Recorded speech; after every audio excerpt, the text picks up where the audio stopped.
நிறைய பேருக்கு இருக்கிற பயம் ஐடி இண்டஸ்ட்ரியில நிறைய லே ஆஃப்ஸ் நடக்குது. இன்னொரு பக்கம் பார்த்தா ஏஐ வந்ததுனால நிறைய ஜாப்ஸ் போக போகுது அப்படின்னு பேசிட்டு இருக்காங்க. ஆனா உண்மை என்னன்னு தெரிஞ்சுக்கோங்க. ஐடி கம்பெனிஸ் ரெக்ரூட்மெண்ட்டை நிறுத்தல, அவங்களோட ரெக்ரூட்மெண்ட் ஸ்ட்ராட்டஜியை மாத்திருக்காங்க. லே ஆஃப்கான ரீசன்ஸ் என்னென்ன அண்ட் நம்ம என்ன பண்ணணும் அப்படின்றத பத்தி டீட்டெயிலாக பார்ப்போம். ஹாய், நான் Srinivas, career consultant. Career related யூஸ்ஃபுல்லான இன்ஃபர்மேஷன்ஸ்க்கு என்ன மறக்காம சப்ஸ்கிரைப் பண்ணிக்கோங்க. வெப்சைட்ஸ் அண்ட் ஆப்ஸ் கிரியேட் பண்ணுறதுக்காக ஏஏ கோடை ஜென்ரேட் பண்ணி கொடுத்துருது. அப்போது டெவலப்பர் ஜாப்ஸ் போயிடுமா அப்படின்னு கேட்டிங்கன்னா அது கிடையாது. ஸோ இனிமேல் இவங்க ப்ராம்ப்டிங், வெரிஃபிகேஷன், எக்ஸிக்யூஷன் இந்த மாதிரி ரோல்ஸ்க்கு ஷிஃப்ட் ஆவாங்க. ஏஐ அவுட்புட்டை வெரிஃபை பண்ணி அதை எக்ஸிக்யூட் பண்ணுறதுக்கு கண்டிப்பாக ஹியூமன் இன்டர்வென்ஷன் தேவை. ஆனால் இங்கே ஹியூமனோட நீட் குறைய போகுது. டாப் ஐடி கம்பெனிஸ் இப்போது டேட்டா சென்டர்ஸில் இன்வெஸ்ட் பண்ண ஸ்டார்ட் பண்ணியிருக்காங்க.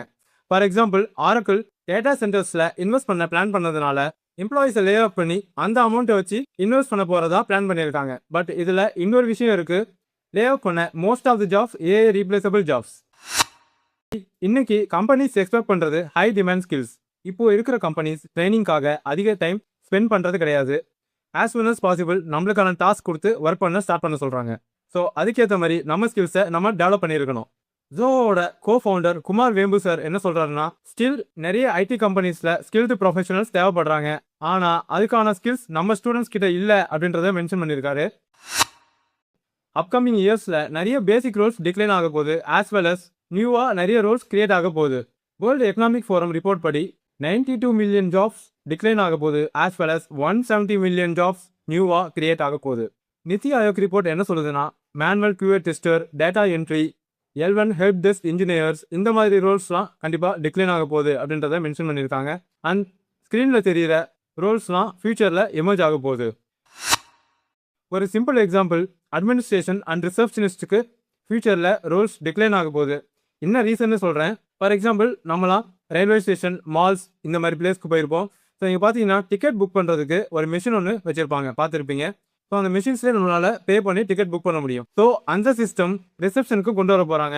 இந்த மிஷின் மல்டிபிள் லாங்குவேஜஸில் ஒர்க் ஆகும். ஸோ இதில் ஒரு ஹாஸ்பிட்டலுக்கு போனீங்கன்னா ஒரு பேஷண்ட்டை எங்கே பார்க்கணும், ஒரு டாக்டரை எங்கே பார்க்கணும் அப்படின்றத அந்த மிஷினே நம்மளுக்கு டீட்டெயிலாக கைட் பண்ணும். ஸோ அதனால் ரிசப்ஷனிஸ்ட் அப்படின்ற ஒர்க் டிக்ளைன் ஆகலாம் அப்படின்றத சொல்லியிருக்காங்க. அட் த சேம் டைம் இதுக்கு பின்னாடி டெய்லி அப்டேஷன் அப்படின்றது கண்டிப்பாக இருக்கணும். ஸோ அந்த அப்டேஷனுக்காக பேக் எண்டில் சில ப்ரொஃபஷனல்ஸ் ஒர்க் பண்ணுற ஆப்பர்ச்சுனிட்டி கிடைக்கும். இந்தியாவில் $340 பில்லியன் ஐடி சர்வீசஸ் நாம ப்ரொவைட் பண்ணிட்டு இருக்கோம்.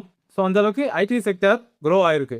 ஆனால் இதுக்கான ரீசன் என்னன்னு பார்த்தீங்கன்னா, ஃபார் எக்ஸாம்பிள், இந்தியாவில் ஒரு எம்ப்ளாயிக்கு 1 lakh rupees சேலரி கொடுக்குறோம் அப்படின்னா US$ கணக்கு பண்ணும்போது ஆல்மோஸ்ட் $1,100 தான் வருது. இதுவே ஒரு US எம்ப்ளாயை ரெக்ரூட் பண்ணணும்னா அட்லீஸ்ட் $5,000 $10,000 அவங்க பே பண்ணணும். ஸோ காஸ்ட்டை ரிடியூஸ் பண்ணவும் அட் த சேம் டைம் குவாலிட்டியாக ஒர்க் இருக்கணும் அப்படின்றதுக்காக இந்தியாவை ப்ரிஃபர் பண்ணுறாங்க. ரிஸ்கில் இருக்கிற ரோல்ஸ் அப்படின்றது பார்த்தீங்கன்னா data entry, support roles, manual testing, basic coding, repeated task இந்த மாதிரி ரோல்ஸ் எல்லாமே டிக்ளைன் ஆக போகுது. ஏஐ ரொம்ப மேசிவாக க்ரோ ஆகிட்டு இருக்கு. ஸோ ஃபியூச்சரில் ஏஐயோட பாதிப்பு எந்த அளவுக்கு இருக்கும் அப்படின்றத ஸ்டில் ப்ரெடிக்ட் பண்ண முடியல. ஸோ ஃபைனலாக நான் என்ன சொல்ல வரேன்னா, domain knowledge, AI integration and technology adoption இந்த 3 உங்ககிட்ட இருந்தால் நீங்கள் கண்டிப்பாக ஐடி செக்டரில் சர்வே பண்ண முடியும். ஏஐ கூட இன்டகிரேட் ஆகலைன்னா அண்ட் நீங்களும் கண்டிப்பாக ரீப்ளேஸ் பண்ணப்படுவீங்க. இந்த மாதிரி இன்ட்ரெஸ்டிங் டாபிக்ஸ்க்கு என்னை மறக்காமல் சப்ஸ்கிரைப் பண்ணிவிட்டு வேறு என்ன டாபிக் பற்றி டீட்டெயிலாக இன்ஃபர்மேஷன் வேணும்னு கமெண்ட் பண்ணுங்கள். அப்கமிங் வீடியோஸில் கண்டிப்பாக ஷேர் பண்ணுறேன்.